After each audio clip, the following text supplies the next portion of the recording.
What's up, everybody? Welcome back to another edition of FSI DFS Triple Play. I'm MegRuler31. Let's break down the 12-game slate for Wednesday, May 19th. I start with pitching. I think it's really interesting if you look at top three pitchers on Draftkings today because there's seems to be concerns with each one of them. Kershaw is the top pitcher. He's been Jekyll and Hyde. There's been times where he's been out there, he's been on point, he's had really, really good games against really good teams. And then he faced the Marlins last time out. I think he gave up like 4 runs. So he's been kind of inconsistent here and there. I don't know if I want to make him my top pitcher for the slate. I mean, even though he did give up actually there's 5 runs against the Marlins. He had 11 Ks in the game. Arizona's a good matchup for him, but I'm not sure he's my favorite guy there. Burns is in a great spot. Um, really like him against Kansas City. However, the weather looks like it's going to be a factor there. There's about a 75% chance of rain. So I'm not sure if that game plays. The only good thing in his favor is it looks like the rain's going to be heavier earlier in the game than later. So maybe if they'd get a late start, he's fine and the rain won't come back and postpone the game. But up and through midnight, it still looks like it's over 50%. So I'm not sure about that. Then we have Max Scherzer, who is in a great matchup also against the Cubs, who have been a little bit better recently. Rizzo, I think, is banged up. I don't know if he'll be in the lineup, so there's one more bat gone, possibly. The Cubs do strike out, but in Wrigley Field, it looks like the wind's blowing out anywhere from like 16 to 20 miles per hour. So that could definitely be a factor there because when you have temperatures in the 70s, close to 80, and that wind's going out, the balls tend to fly. It's not exactly Coors Field, but it's not exactly a great pitching environment. So top three, there's each one of them kind of has an issue there. I don't struggle with you playing any of them, but I think I'm like the next two guys the best. Jack Flaherty of the Cardinals, he gets a matchup today against where's that one? Flaherty's playing Pittsburgh, and Pittsburgh really, I think they have one of the lowest totals on the slate here, under 3 at 2.98. He's he's had a really good season. He's 7-0 to start out with. He's got a 2.47 ERA. His WHIP is under 1. Uh, Pittsburgh, there's strikeouts in this lineup towards the bottom. The top half isn't that bad, but really no power. It's really not a great lineup. I think, I really like the St. Louis Bats against Pittsburgh. So there's an opportunity for him to get the win. Just really like him. Think he's a solid pitcher. And I think he might be my favorite one on the slate with all the concerns I have with the top three. And then John Means is the next guy up. He's had a great season. He had that no-hitter. He's been okay after that. He came back to earth a little bit, I think, on his last start. He only had like 15 DK points, but he's had games. He's had the no-hitter where he had 58, he had 31, he had 25, he had 30.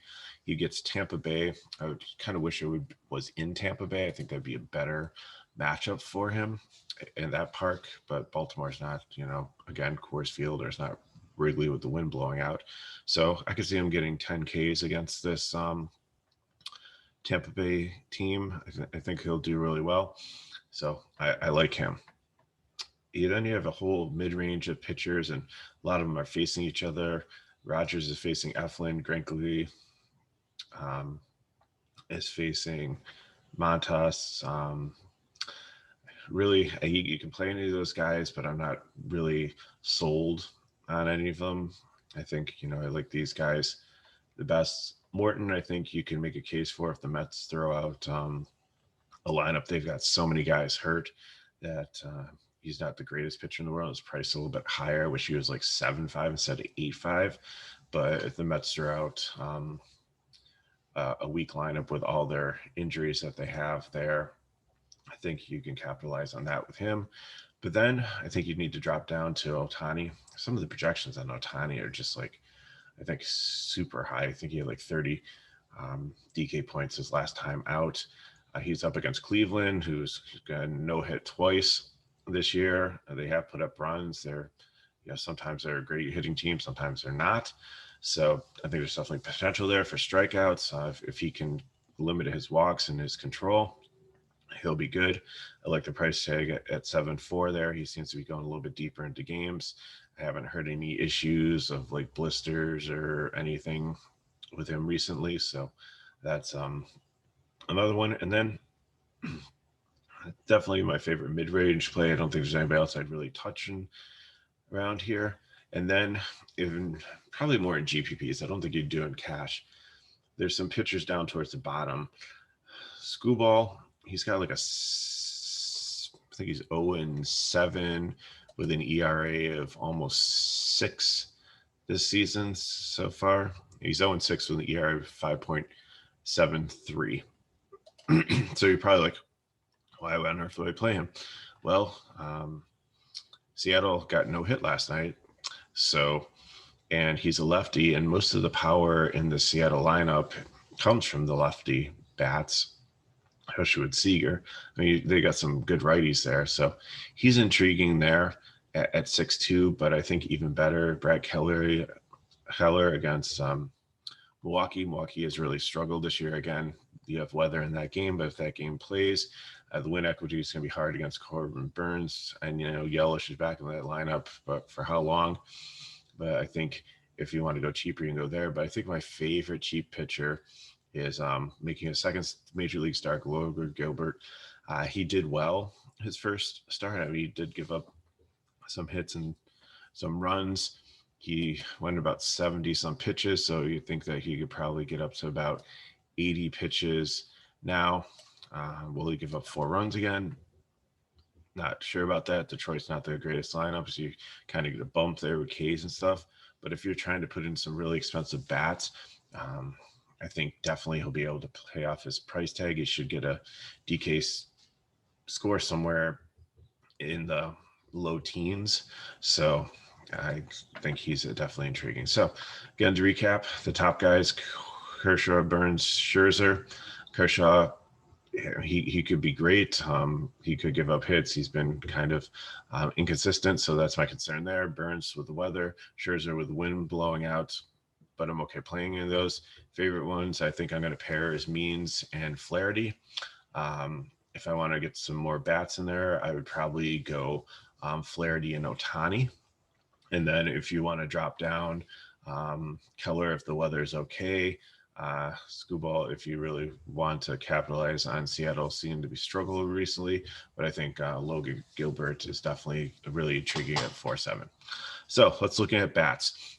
With that wind blowing out, yes, maybe the Cubs against Arrieta, or not against Arrieta, against Scherzer are interesting, but I wouldn't go there. I'd go to the other side of the game with the Nationals. I think they might probably be my favorite stack. I don't see a total on this game yet, but Soto against Arrieta with the wind blowing out, Schwarber. We've always talked on my videos about how cheap some of the infield bats are for like Bell, Castro, Harrison. Trey Turner's 6K. So I would throw him in the stack if you can. If not, going Soto, Bell, Schwarber, Castro, Harrison is fine too. Really like that stack. The other place I'm going is I'm going back. Last night I stacked a lot of Boston and Toronto. Boston scored absolutely nothing, but I think Stripling is not a good pitcher. And this smaller park, they have a 10 total between the teams. So I love Boston as a stack. Hernandez is really cheap at 3.3 if he's leading off again. Verdugo gets the split advantage. He's 3.8. JD, Xander, and Devers are all over 5. I think I'd like Devers the most with the split advantage. But there's, Frenchie Cordero cracks the lineup. He's only, I believe, 2.2. So nice little wraparound stack there. And then I like the Toronto side too. I'm not sure if Biggio is going to be in the lineup. He's day to day, and these guys are super expensive. They're priced like Dodgers or Coors here. Semien 6'2", Bichette 6'2", Vlad 6'2". So it's going to be hard to get them in. But at the final segment of this video, we'll talk about how to potentially get the stack in. I like the Yankees against Texas. They are a little bit pricey too, but they're more in the 5K range. So we'll have to see who they throw out there too. I saw Sanchez is day to day, so I don't know if Higgy's going to be catching or if they're going to throw out another catcher if he goes on the IL or something, or they're going to call somebody up. But you do have some cheaper bats. They have like a Ryan Lamare here at 2K. They're going to go to a left-handed pitcher. They usually mash left-handed pitchers. I like the Cardinals also against Cahill. Cahill started out his career as a decent pitcher, but he's really struggled recently. So even the righty-on-righty matchups here, I'm fine with. Goldschmidt, Arenado, Carlson at 2.9, outfielder, switch hitter. Really like that up towards the top of the order. I think he's definitely in a great spot there. The Dodgers against Kelly. Kelly's not a good pitcher either. Dodgers are banged up also. It seems like they're down to like 3 studs in their lineup with everybody else out, but you have some really cheap bats in there now. Like Lux isn't bad. Teshugo, he's 2.2. He gets the lefty-righty matchup. Beatty, he's been hitting further up, like hitting 4th. He's 3-4. That's definitely reasonable. So those are the bats I look at. Let's quickly go through game to game. You have the White Sox and the Twins. No, that's early game. Let's see here. Yeah, so if you want to play a showdown slate, that's a 110 today. So Marlins at Phillies, Rogers, Eflin, both good pitchers. I think it'll be a pitchers duel. Total 7.5. Both teams are below 4. I don't like any bats there. Those pitchers are okay, but I think, Philly has some good bats, and Eflin has struggled at some times. So maybe the Marlins get to them. So I'm just going to cross that game out. Baltimore, Tampa Bay. Means against Yarbrough. Do not like Yarbrough. Maybe some of the Baltimore bats if you need some cheap contrarian plays or some one-offs there. Means I definitely really like against Tampa Bay. Braves and Mets. Morton I like against Mets if they roll out pretty much a AAA lineup with all the injuries they have. Feel really bad for them with all the guys they have out. But Morton, I think, is priced a little bit high. Peterson, I really like what he's done this season, but against Atlanta, it kind of scare me. I'm okay taking Atlanta bats. They faced a lefty, so Acuna, Ozuna, Albies, Swanson, Riley. There's some platoon advantages there. Really love the Toronto-Boston game for bats, like both sides, kind of expensive, but like I said, there are some value plays there, like Kiki. And if you go down on this Toronto lineup a little bit, the only thing that I really don't like is I love playing Tellis against a right-handed pitcher, but then you can't play Vlad because Vlad only has first base eligibility. It used to be first and third base. So, I mean, that you have to take your choices there. Wind blowing out at Wrigley, so Scherzer is a really good pitcher, but kind of concerned there. Against the Cubs, Rizzo might be out, so there's a key left-handed bat against him that could help his cause. So I'm okay playing him, but I'm very cautious. Really love the Nationals bats against Arrieta here. And then if you want to take like a Jock Peterson or Rizzo if he does play, or maybe if there's another right-handed bat that you feel really good about in a GPP, a Cub stack with the wind blowing out in GPP is not against Scherzer is not an unreasonable thing. We saw Garrett Cole give up a bunch of runs when he was one of the top pitchers on the slate the other night. So anything can happen there. Pittsburgh and St. Louis, no interest on the Pittsburgh side at all. St. Louis, I like Flaherty as one of my favorite pitchers and the bats. Yankees, Kluber against Texas. You could probably play Kluber. He's probably only going to get you in like the high teens for scoring, where I play Ohtani for 400 less. there. If you really want to get cute and think like the Texas lineup's going to strike out and Kluber's going to have a slate breaking game, go for it. Yankees bats I really like against the lefty here. Don't know how long he's going to last, but the Texas bullpen isn't anything great. I am fine with taking the left-handed power bats, Lowe, Gallo, maybe Calhoun. Dahl's not a power bat, but you could make a nice little lefty stack there against Kluber if you think he's going to blow up in a GPP. I think that's a good play. Angels and Indians, Ohtani, really like him as my favorite mid-range pitcher. I think he's going to have a really good game there. Cleveland has struggled at times, but then again, Ohtani has had control problems, so doing a stack of Hernandez, Ramirez, Reyes is really good also. Angel bats, Trout's out of that lineup, really not. CV doesn't really strike people out, but he really doesn't give up too much hard contact, so kind of out there. Burns is a good pitcher to play up against the Royals, but this game might get rained out. Really not interested in any of the Milwaukee bats. I'm really definitely not interested in any of the KC bats. Keller is an intriguing play against Milwaukee at his price point, but again, with the weather, I'm probably not going there. Going to cross off Houston and Oakland. I'm okay if you play pieces there, but both you have two good pitchers, probably going to be pitchers duel, two offenses that are decent too. So really doesn't lead to any advantages there. Then Dodgers at the Diamondbacks. Kershaw, I like him, but again, he's had some issues, so I have no problem taking some of the righty, like maybe Escobar against Andrew Young has showed some potential too. If you want to get sneaky and try to go against Kershaw in a GPP, if he implodes also, that is definitely playable. And then Detroit and the Mariners really don't like bats on either side here. I can see if you need some cheap pieces because both the pitchers have question marks. Scubo's been bad, but so has this Seattle lineup recently. And Gilbert, I think, is my favorite cheap pitcher at 4.7. So let's look at some quick lineup construction before we go. So like I said, I think my favorite pairing up top is going to be Flaherty and Means. And then my favorite stack is going to be probably the Washington one.